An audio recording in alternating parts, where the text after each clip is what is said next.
लीजिए दोस्तों, जितने भी ईरान स्टार सुपरस्टार टुनटुन यादव जी के फैन हैं उनके लिए अभी भी बहुत ही बड़ी खुशखबरी लेकर आ चुका है। बता दे रहे खुशखबरी बस वीडियो में लास्ट तक बने तो बता दे रहे कि सुपरस्टार टुनटुन यादव जी का एक न्यू ईरान सॉन्ग का पोस्टर आ चुका है, जिस सॉन्ग का टाइटल दिया गया है हाई ईरान, जो कि बहुत ही मस्त और ब्लास्ट सॉन्ग होने वाला है सुपरस्टार टुनटुन यादव जी का।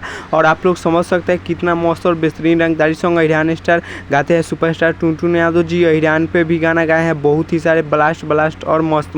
बता दे रहे कि ट्रेनिंग स्टार खेसारी लाल यादव जी का जब से गाना आ रहा है तब से यादव जी पर बहुत ही सारे गाने गा रहे हैं लोग, जैसे प्रमोद प्रेमी अभी गाए हैं अहिर करेला, जो कि बहुत ही मस्त और बेहतरीन वो भी सॉन्ग है। आप लोग के एक बार जरूर सुनेगा। और बता दें कि सुपरस्टार टुनटुन यादव जी का यह सॉन्ग बहुत ही जल्द आप सबके बीच में रिलीज कर दिया जाएगा। बता दें कि इस सॉन्ग का टीजर आउट हो चुका है JMF के यूट्यूब चैनल से। बता दें कल सुबह आप सबके बीच में फुल वीडियो सॉन्ग रिलीज कर दिया जाएगा। और बात की जाए इस गाने को किसने गाया, तो बता दें कि इस गाने को गाए सुपरस्टार टुनटुन यादव जी, और इस गाने को मिल गई है बराबर आज, जो कि आप लोग समझ सकते हैं कितना मस्त और बेहतरीन सॉन्ग होने वाला है। बात की जाए इस गाने में एक्टर और एक्ट्रेस से एक्टर होने वाले हैं सुपरस्टार टुनटुन यादव जी, और एक्ट्रेस होने वाले हैं सपना चौहान, जो कि बहुत ही मस्त एक्ट्रेस होने वाले हैं सुपरस्टार टुनटुन यादव जी के साथ। और बता दे कल आप लोग जरूर सुनेगा इस सॉन्ग को। तो चलिए हमारे चैनल पर नहीं तो चैनल को सब्सक्राइब कर लीजिएगा और वीडियो को शेयर कर दीजिएगा। तब तक जय भारत जय भोजपुरी।